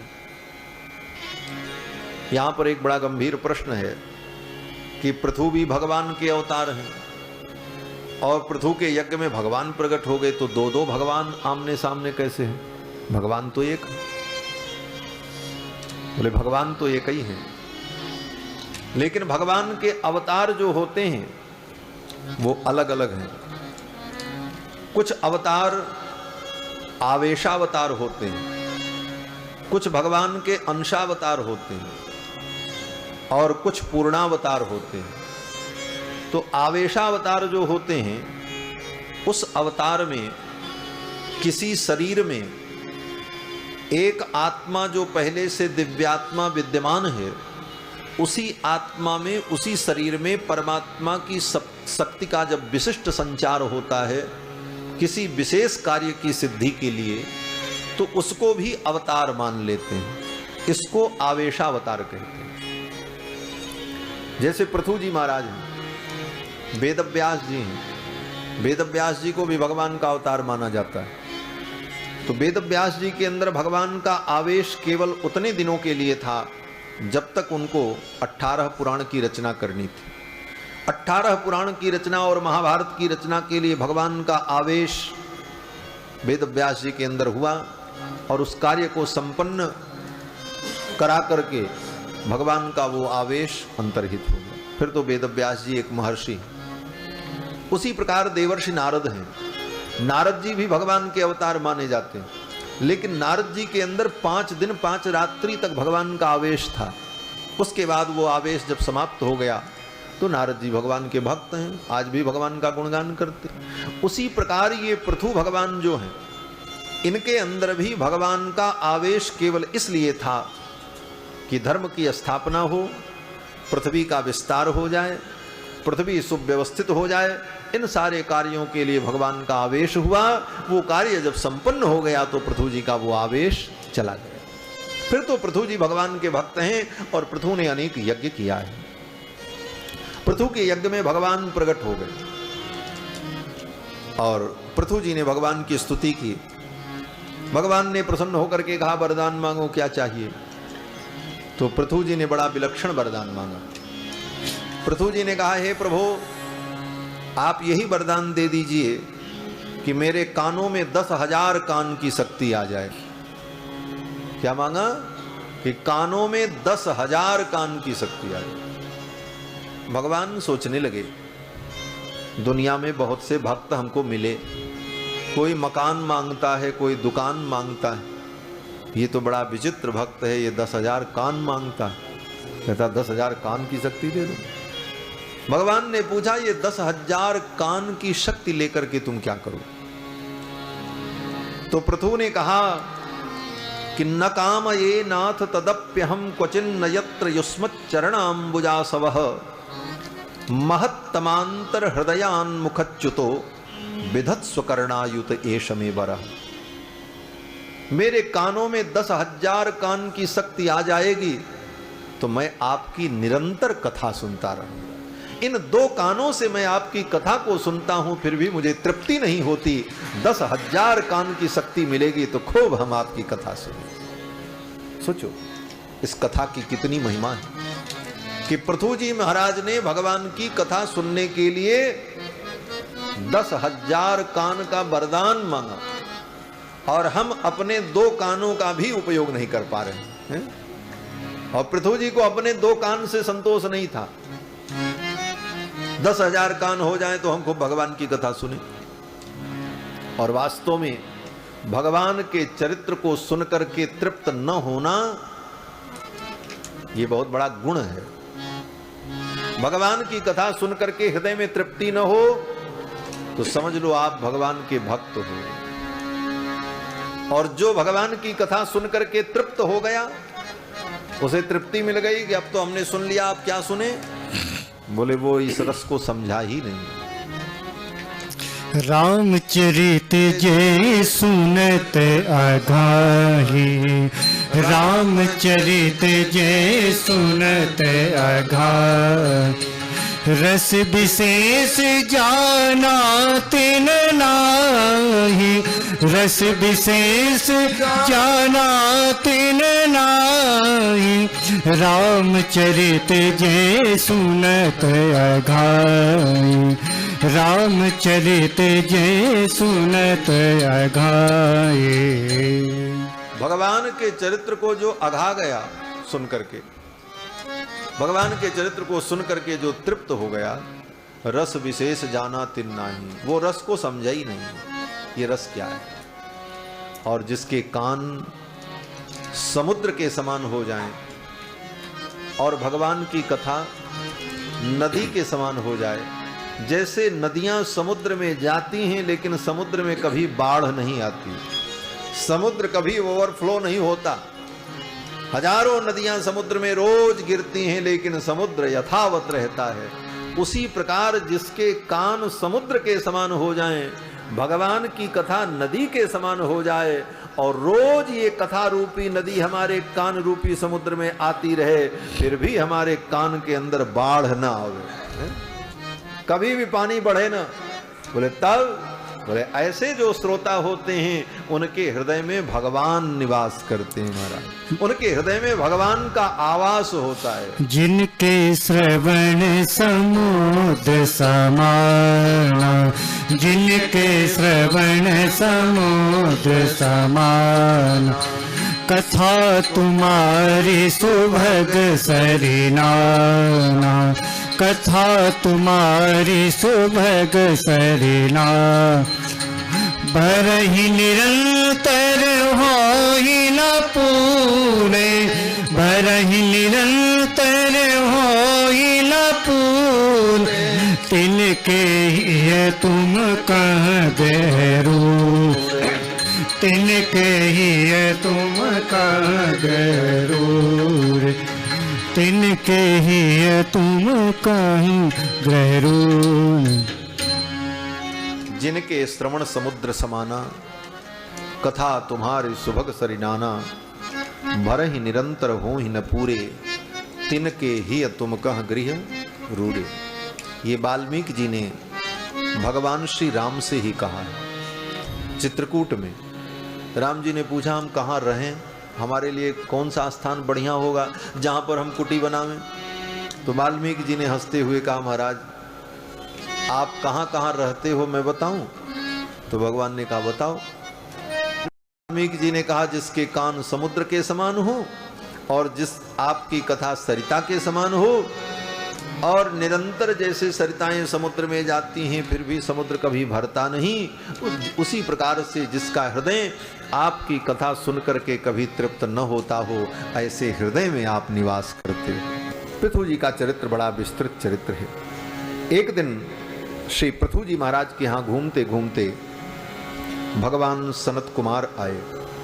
सनक सनंदन सनातन सनत कुमार। महाराज पृथु ने इन चारों कुमारों का बड़ा स्वागत किया। ब्रह्मा जी के पुत्र सनक सनंदन सनातन सनत कुमार ये सदा 5 वर्ष के ही रहते हैं। देखत बालक बहुकालीना, देखत बालक बहुकालीना, देखत बालक बहुकालीना, ब्रह्मानंद सदा लयलीना, ब्रह्मानंद सदा, ब्रह्मानंद सदा लयलीना, ब्रह्मानंद सदा लयलीना। देखत बालक बहुकालीना, देखत बालक बहुकालीना, देखत बालक बहु।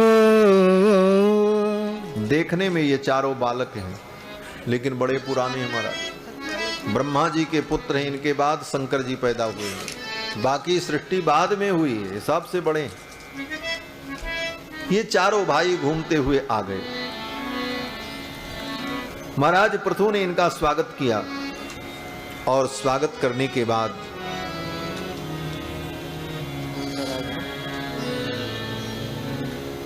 भोजन इत्यादि कराने के बाद जब चरणों में बैठे तो महाराज पृथु ने कहा, प्रभु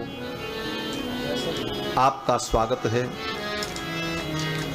चरंति श्रद्धया धीरा बाला एव बृहंति च, स्वागतम वो दुजश्रेष्ठा यद्व्रतानि मुमुक्षवः। आप तो मोक्ष धर्म का पालन करने वाले सदा विचरणशील हैं, आपका मेरे राज्य में स्वागत है और मैं आपका क्या कुशल समाचार पूछूं।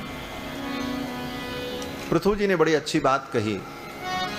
पृथु जी ने कहा, प्रभु आप जैसे महापुरुषों से कुशल समाचार पूछना भी अपराध है। क्यों? पृथु जी कहते हैं, भवत्सु कुशल प्रश्न आत्मा रामेषु नेष्यते। आप जैसे आत्मा राम पुरुषों से कुशल समाचार पूछना ये उचित नहीं है। कुशल समाचार किससे पूछना चाहिए? बोले अपने से छोटों का कुशल पूछा जाता है। अपने से छोटे जो आवे तो उनसे पूछो सब ठीक तो है, बढ़िया से हो। और जो अपने से बड़े हैं, श्रेष्ठ हैं, ऐसे लोगों से कुशल नहीं पूछा जाता, वो अशिष्टता मानी जाती है हमारे। लेकिन आजकल एक व्यवहार चल गया, छोटे भी बड़ों से पूछते हैं, हाँ आप ठीक हो ना, तो कहते हैं हाँ ठीक है। बोले इसको हमारे यहाँ अशिष्टता माना जाता है। बड़ों का कुशल समाचार छोटों को नहीं पूछना चाहिए, छोटों का कुशल क्षेम बड़े पूछे। और फिर ऐसे आत्माराम जो आत्माराम पूर्ण काम परम निष्काम हैं, उनका कुशल क्षेम कोई सामान्य व्यक्ति पूछे तो ये तो उपहास का विषय है। कोई बहुत बड़े ज्ञानी महापुरुष हो और उनसे कोई साधारण व्यक्ति, संसारी व्यक्ति कहे महाराज आप ठीक तो हो, तुम बताओगे कौन ठीक है कौन नहीं ठीक है, तुमको ये पूछने का अधिकार है। अरे तुम बताओ तुम कैसे हो, तुम्हारा सब ठीक तो चल रहा। तो वे महापुरुष पूछें तुम्हारी कुशलता, ये तो अच्छी बात है, लेकिन हम महाराज की महापुरुषों की कुशलता पूछें ये उचित नहीं, ये शिष्टाचार नहीं।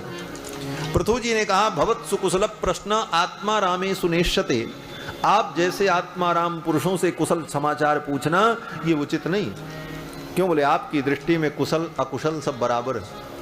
जिसकी दृष्टि में लाभ हानि दोनों बराबर है, जिसकी दृष्टि में दुख और सुख बराबर है, उसका क्या कुशल क्षेम पूछना।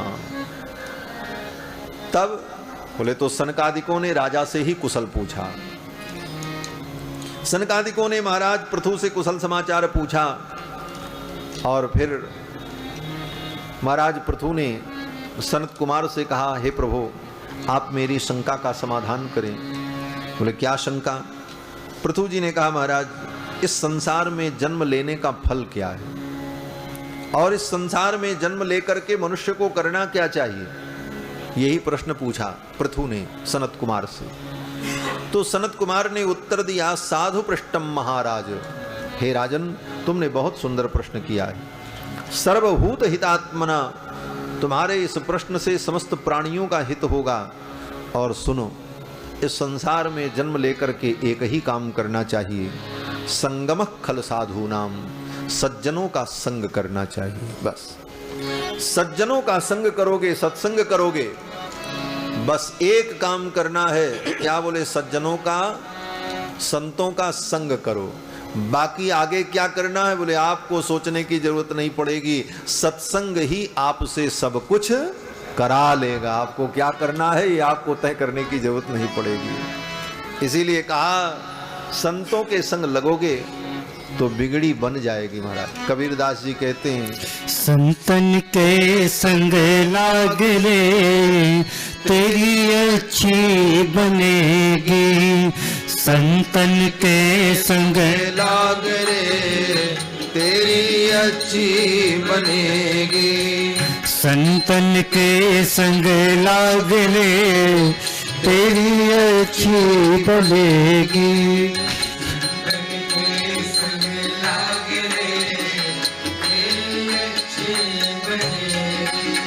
अच्छी बनेगी तेरी बिगड़ी बनेगी। अच्छी बनेगी तेरी बिगड़ी बनेगी। होए तेरो बड़ो भाग रे तेरी अच्छी बनेगी।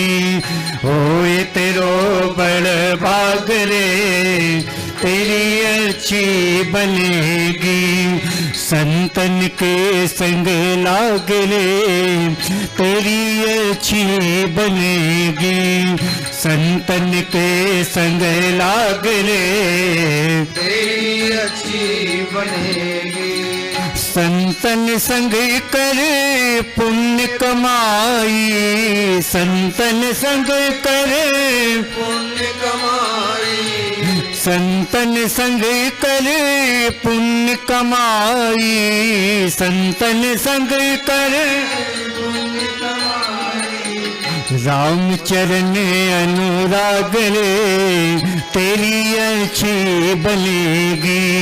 राम चरण अनुराग रे तेरी अच्छी बनेगी। संतन के संग लाग रे तेरी अच्छी बनेगी। संतन के संग लाग रे तेरी अच्छी बनेगी।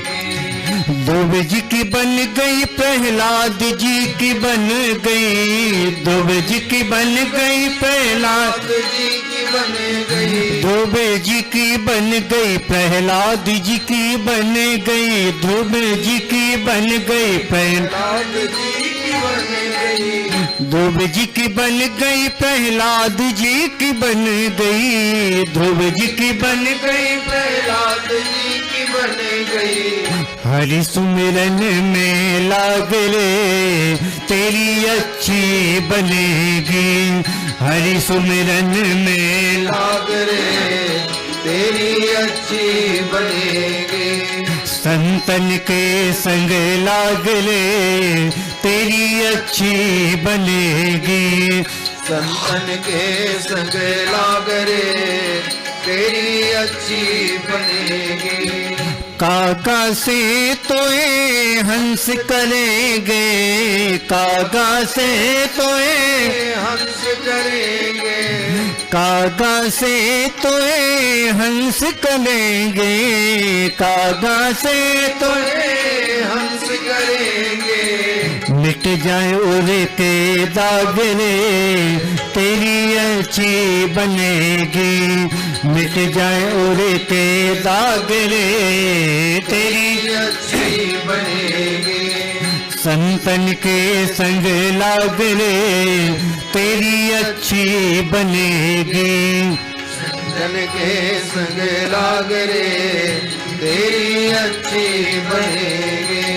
मोहन सा में बहुत दिन सोयो, मोहन सा में बहुत दिन सोयो, मोहन सा में बहुत दिन सोयो, मोहन सा में बहुत दिन सोयो।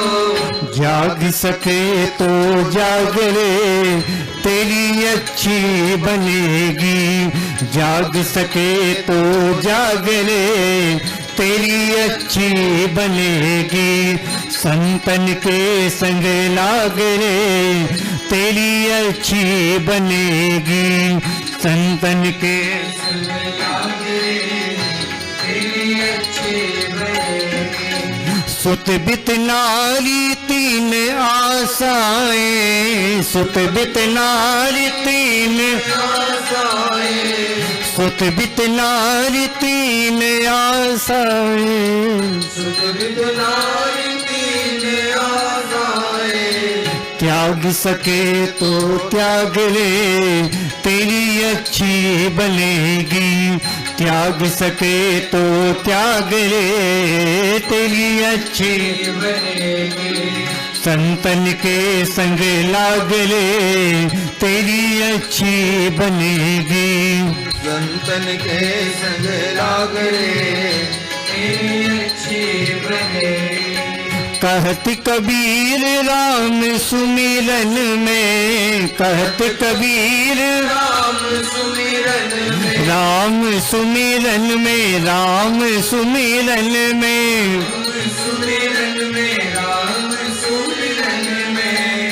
कहत कबीर राम सुमिरन में, कहत कबीर राम सुमिरन में।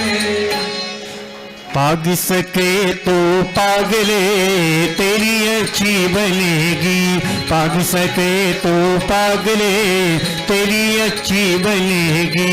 संतन के संग लागले तेरी अच्छी बनेगी, संतन के संग लागले तेरी अच्छी तेरी अच्छी बनेगी, वो तेरी अच्छी बनेगी, अच्छी बनेगी।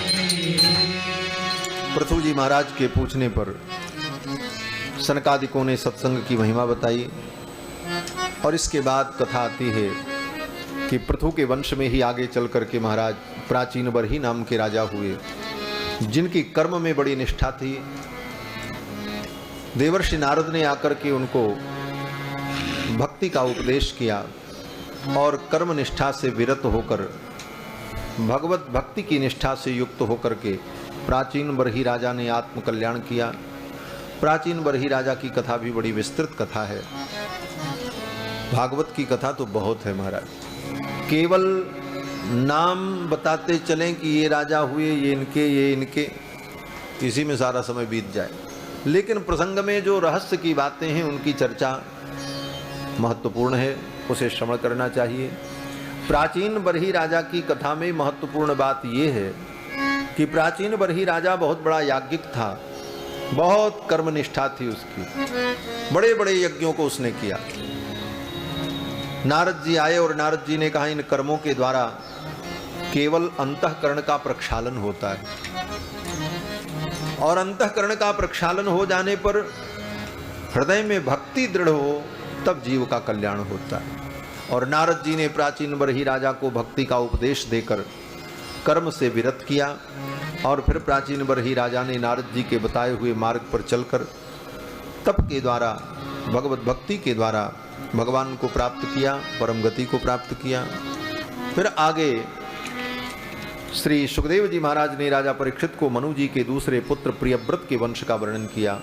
प्रियव्रत का वंश भी बड़ा पवित्र वंश। प्रियव्रत के पुत्र आग्निद्र हुए, आग्निद्र के पुत्र महाराज नाभि हुए और नाभि के पुत्र महाराज ऋषभदेव हुए, ऋषभदेव के पुत्र श्री भरत जी महाराज हुए। इन सब राजाओं के चरित्र को सुखदेव जी ने राजा परीक्षित को सुनाया। महाराज पृथु के प्रियव्रत के पुत्र आग्निद्र, आग्निद्र के पुत्र महाराज नाभि। महाराज नाभि बड़े धर्मात्मा थे। पुत्र की प्राप्ति के लिए उन्होंने अश्वमेध यज्ञ किया। उनके अश्वमेध यज्ञ में भगवान आए और भगवान से प्रार्थना की कि मुझे पुत्र मिले। तो भगवान ने कहा कैसा पुत्र? तो नाभि ने कहा आपके समान ही पुत्र मुझे चाहिए। तो भगवान ने कहा अपने समान मैं ढूंढने कहाँ जाऊं, मैं ही आपका बेटा बन करके आ जाऊंगा। और भगवान ही उनके पुत्र बन करके आए, उन्हीं का नाम ऋषभ देव पड़ा है। मनु जी के पुत्र प्रियव्रत के वंश में ऋषभ देव भगवान अवतरित हुए और ऋषभ देव जी भगवान के 24 अवतार में एक अवतार है। इन्हीं ऋषभ देव भगवान को जैन धर्म के लोगों ने अपना आदि तीर्थंकर माना है। उन्हीं ऋषभ देव भगवान के पुत्र महात्मा भरत हुए, जिनके नाम पर इस देश का नाम भारतवर्ष पड़ा है। शकुंतला और दुष्यंत के पुत्र भरत के नाम पर इस देश का नाम भारतवर्ष पड़ा। यह भी इतिहास महाभारत में बताया गया है, लेकिन ये इतिहास बाद में जुड़ा है। उसके पहले से इस देश का नाम भारतवर्ष है। और कब से? बोले महात्मा भरत जो ऋषभ देव जी के पुत्र हैं, उनके नाम पर इस देश का नाम भारतवर्ष पड़ा। उसके पहले बोले उसके पहले इस देश का नाम अजनाभ वर्ष था। अजनाभ वर्ष इस देश का नाम था। और महात्मा भरत के नाम पर इस देश का नाम भारतवर्ष पड़ा। महात्मा भरत के 3 जन्मों का चरित्र सुखदेव जी ने सुनाया। ऋषभ देव के पुत्र भरत जी महाराज सब कुछ छोड़ करके जंगल में तप करने गए। कथा मैंने सुनाई ही है संक्षेप में कि भरत जी तप करने गए और वहाँ एक हिरण के बच्चे में उनको मोह हो गया। मोह का मतलब बोले उसकी माँ मर गई थी, उस बच्चे को ला करके अपने आश्रम में पाला पोसा और धीरे धीरे उसके प्रति आसक्ति हो गई। एक दिन वो बच्चा कहीं चला गया, हिरण का बच्चा। बार बार उसी का स्मरण कर रहे थे, कहाँ होगा, क्या खाया होगा, कैसे होगा। उसी समय मृत्यु आ गई और मरते समय उस हिरण का स्मरण किया, इसलिए अगले जन्म में इनको हिरण बनना पड़ा। कल की कथा में मैंने निवेदन किया था कि मरते समय जो जिसका स्मरण करता है, अगले जन्म में उसी भाव को प्राप्त हो जाता है। तो मरते समय महात्मा भरत ने एक हिरण के बच्चे का स्मरण किया, तो अगले जन्म में उनको हिरण बनना पड़ा। फिर उस शरीर में जाकर के पूर्व जन्म के संस्कार के कारण उनको ज्ञान बना था। सूखे पत्ते खाकर पानी पी करके जीवन निर्वाह किया। हिरण का जब शरीर जब छूटा उनका, तो पूर्व जन्म के कर्मों के अनुसार उन्हें पुनः मानव शरीर मिला और अंगिरा गोत्र के ब्राह्मण के कुल में पैदा हुए। और इस बार सतत सावधान रहे कि भगवान ने मनुष्य बनाया है, अब मुझसे गलती हो गई तो फिर मुझे 84 के चक्कर में जाना पड़ेगा, फिर पशु योनि में जाना पड़ेगा। इसलिए बचपन से ही सावधान रहकर आत्मचिंतन करते थे। दुनिया इनको पागल समझती थी। लोग कहते थे ये जड़ है, जड़ माने मूर्ख, इसीलिए उनका नाम पड़ गया जड़ भरत। नाम पड़ा जड़ भरत। और फिर ऐसे ही पागल जैसे रहते थे, कोई चिंता नहीं, कोई कुछ दे दे तो खा लें, जहां पावे वहीं सो जाएं। वो कहते हैं ना कि जमी पे लेट जाते हैं, सिरहाने हाथ रखते हैं, हम तो अपना तकिया बिस्तर हमेशा साथ रखते हैं। तो ऐसे ही महात्मा थे, जहां पावे वहीं सो जाएं, हाथ का ही तकिया लगा लें, आनंद करें। परमहंस थे। समय बीता, परिवार वालों ने भी इनको त्याग ही दिया, विवाह शादी हुआ नहीं, माता पिता की कालक्रम से मृत्यु हुई, घर में भाइयों का आधिपत्य हुआ और ये बोले इनका कोई था ही नहीं, सब छोड़ करके चल पड़े भगवान का भजन करते हुए। बड़ी बड़ी घटनाएं हैं उनके जीवन की। महात्मा भरत के जीवन की एक बड़ी महत्वपूर्ण घटना कि जंगल में डाकुओं ने इनको पकड़ लिया बलि चढ़ाने के लिए। देवी के मंदिर में ले गए बलि चढ़ाने के लिए, और जब बलि चढ़ाने चले तब तक देवी प्रकट हो गई।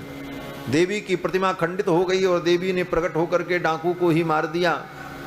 और श्री भरत जी महाराज ने देवी को प्रणाम किया और अपने भगवान का स्मरण करते हुए फिर आगे चले। सिंध सौवीर देश का राजा रहुगण पालकी में बैठ करके जा रहा था। उसके पालकी का कहार बीमार पड़ गया। अब पालकी कौन ढोवे? राजा ने कहा किसी आदमी को पकड़ लो। जड़ भरत जी जा रहे थे, महात्मा परमहंस, इन्हीं को पकड़ लिया। बोले चलो पालकी ढो। पालकी ढुलवाया। पालकी ढुलवाते समय बड़ी डांट लगाई, फटकार लगाई।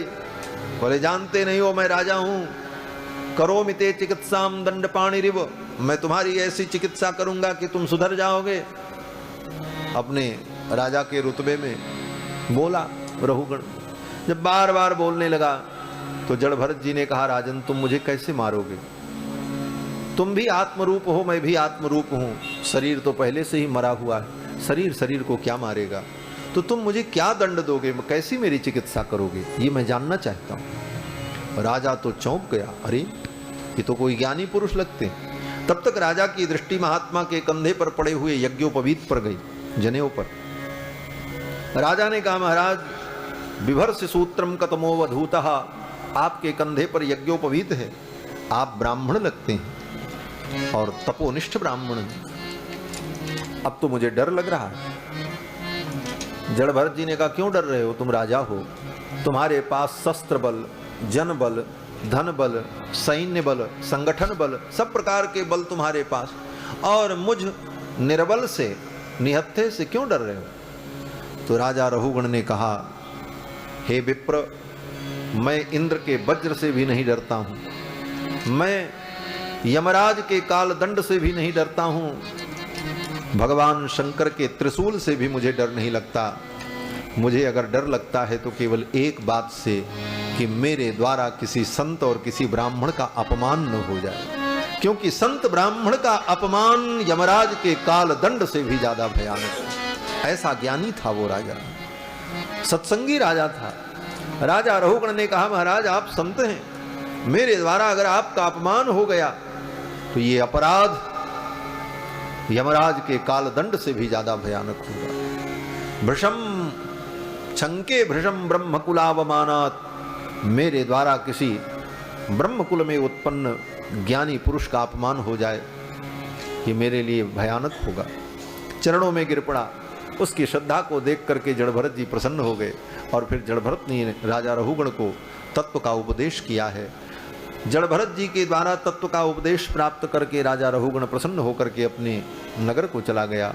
भरत जी भगवान का स्मरण करते हुए चले गए, और इसी प्रकार परमहंस वृत्ति से रहते हुए उन्होंने अपने जीवन को पूर्ण किया है।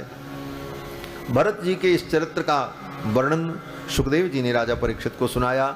इस कथा से ये प्रेरणा मिलती है कि कहीं आसक्ति मत रखो। जड़ भरत जी अपना राज्य छोड़ करके आए थे, बेटा, पुत्र, पत्नी, परिवार, धन संपत्ति, महल, कोष, खजाना सब छोड़ करके आए जंगल में, और एक हिरन के बच्चे में मोह हो गया, और वही मोह उनके विनाश का कारण बना।